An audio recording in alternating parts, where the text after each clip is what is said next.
बिस्मिल्लाहिर्रहमानिर्रहीम। अस्सलाम वालेकुम।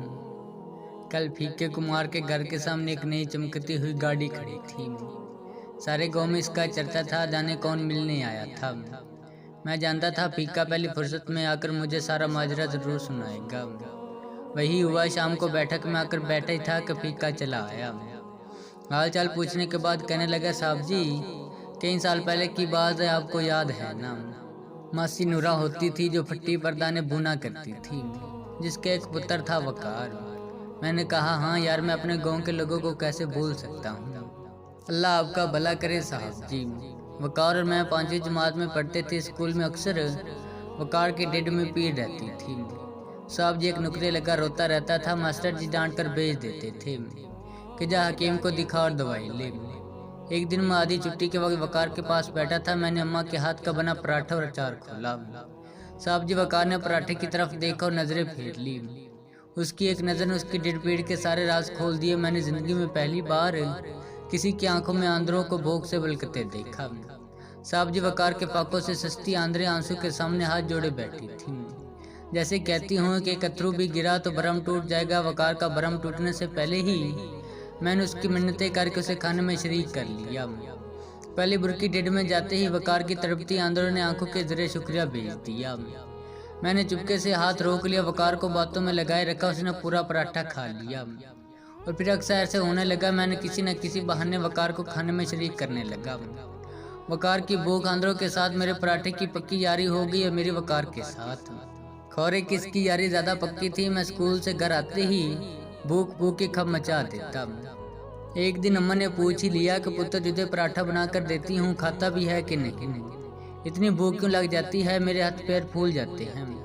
आते साथ भूख भूख के खब मचा देता है, जैसे सदियों का भूखा हो। मैं कहाँ कुछ बताने वाला था साहब जी, पर अम्मा ने गुलवा कर ही दम लिया। सारी बात बताई। अम्मा तो सुनकर बलक पड़ी और कहने लगी, कल से 2 पराठे बना दिया करूँगी। मैंने कहा, अम्मा पराठे 2 हुए तो वकार का भरम टूट जाएगा। मैं तो घर आकर खा ही लेता हूँ साहब जी। उस दिन से अम्मा ने पराठे के बल बढ़ा दिए और मक्खन की मिकदार भी। कहने लगी, वो भी मेरी जैसी माँ का पुत्र है। ममता को वक्री वक्री नहीं होती। फीकी मैं सोच में पड़ गया। 5वीं जमात में पढ़ने वाले फीके को भरम रखने का पता था। भरम जो जात का मान होता है, अगर एक बार भरम टूट जाए तो बंदा भी टूट जाता है। सारी जिंदगी अपनी ही कर्जियाँ इकट्ठी करने में गुजर जाती है और बंदा फिर कभी नहीं जुड़ पाता।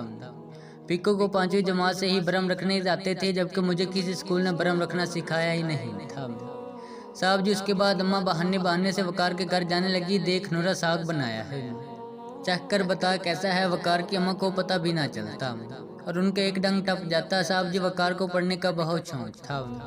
फिर अम्मा ने मामे से कहकर मासी नूरा को शहर में किसी के घर काम पर लगवा दिया। तनख्वाह वकार की पढ़ाई और 2 वक्त की रोटी तय हुई। अम्मा की जिंदगी तक मासी नूरा से राब्ता रहा। अम्मा के जाने के बाद चंद माह ही मासी भी गुजर गई। उसके बाद राब्ता ही कट गया। कल वकार आया था, वलायत में रहता है जी। वापस आते ही मिलने चला आया। पढ़ लिख कर बहुत बड़ा अफसर बन गया है, मुझे लेने आया है। साहब कहता है, तेरे सारे कागजात रेडी करके पासपोर्ट बनवा कर तुझे साथ लेने आया हूँ और इधर मेरी अम्मा के नाम पर लंगर खोलना चाहता है। साहब जी मैंने हैरान होकर वकार से पूछा, यार लोग स्कूल बनाते हैं, अस्पताल बनवाते हैं, तो लंगर ही क्यों खोलना चाहता है? और वो भी अम्मा के नाम पर। कहने लगा, पीके भूख बहुत जालिम चीज है, चोर डाकू बना दिया करती है, खाली पेट पढ़ाई नहीं होती, ढिड पीड़ से जान निकलती है। तेरे से ज्यादा इस बात को कौन जानता है? पीके सारे आंखें पढ़ने वाले नहीं होते और ना ही तेरे वर्गे भरम रखने वाले। फिर कहने लगा, यार पीके तुझे आज तक एक बात बताऊं, जलिया मैं सब जानता था। चंद दिनों के बाद जब पराठे के बल बढ़ गए थे और मक्खन भी, आधा पराठा खाकर ही मेरा पेट भर जाया करता था। अम्मा को हम दोनों में से किसी का भी भूखा रहना मंजूर नहीं था। पीके वकार फूट फूट कर रो रहा था। अम्मा यहाँ भी बाजी लेगी साहब जी, और मैं भी सोच में डूब गया कि सत्ती आंध्रो पराठे की यारी ज्यादा पक्की थी।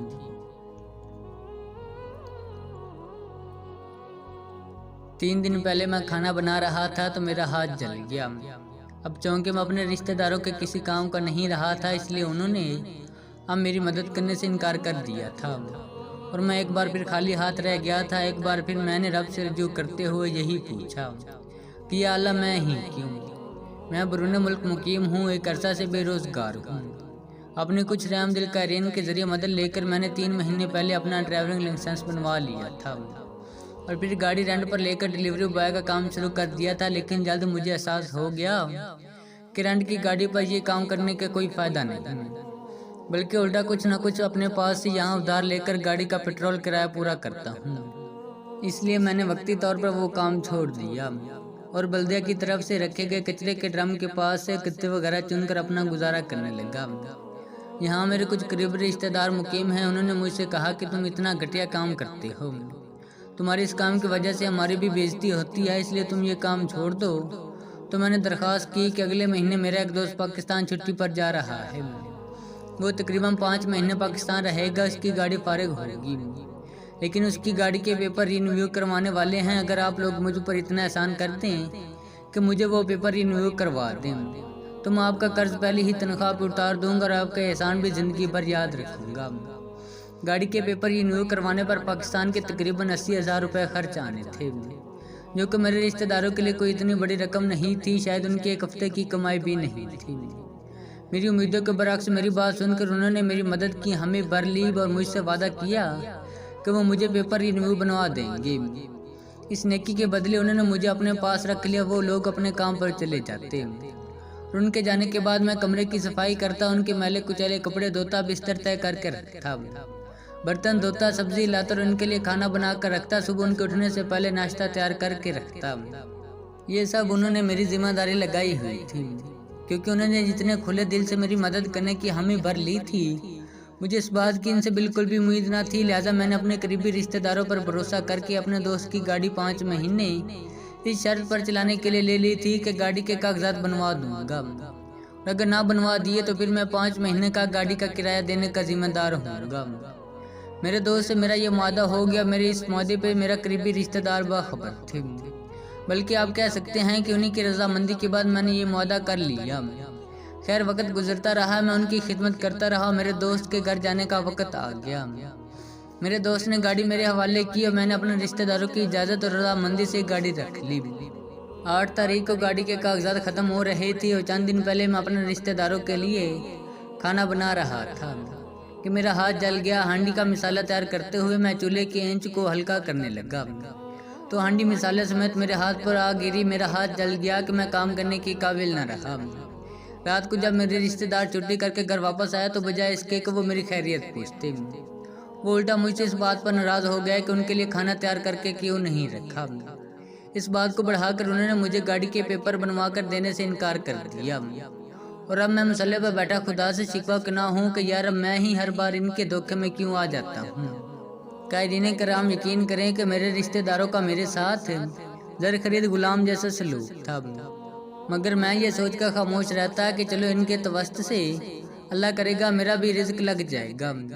क्योंकि जब मैं बाहर जाने लगा था तो मेरी माँ ने इस ख्वाहिश का शिद्दत से इजहार किया था कि जिस दिन मेरे बेटा अच्छा कमाने लगेगा मैं अपने बेटे की कमाई पर एक बार उम्रा करने ज़रूर जाऊंगी। मैंने भी अपने दिल में एक ऐद किया था कि अपनी माँ का ये ख्वाब पूरा करूँगा। एक दिन मेरी माँ मेरी कमाई पर इंशाअल्लाह ज़रूर उम्रा करेगी। मैंने बाहर आकर जी जान से मेहनत की, लेकिन ज़्यादातर मेरे मुसलमान पाकिस्तानी और बंगाली भाई ही हमारी तनख्वाहें खा जाते थे और फिर अरब ममालिक में काम की सूरत हाल बिगड़ गई। सारे काम ठप हो गए और मुझ जैसे कई मजदूर बेरोजगार हो गए तो कुछ वापस चले गए, कुछ मेरे जैसे जिनके पास वापसी की भी राह नहीं थी वो यहाँ ही जैसे तैसे करके गुजारा करने लगे। मैंने भी गत्ते चुनकर रिज़्क कमाना शुरू कर दिया। गो कि मैं इतना पैसा तो न कमा सकता कि अपने घर भेज सकूं, लेकिन इतना ज़रूर कमा लेता कि दिन में 1-2 वक्त की रोटी मिल जाती और अपने कमरे का किराया भी दे लेता था। फिर अपने कायरीन के तावन से मैंने लाइसेंस बनवा लिया।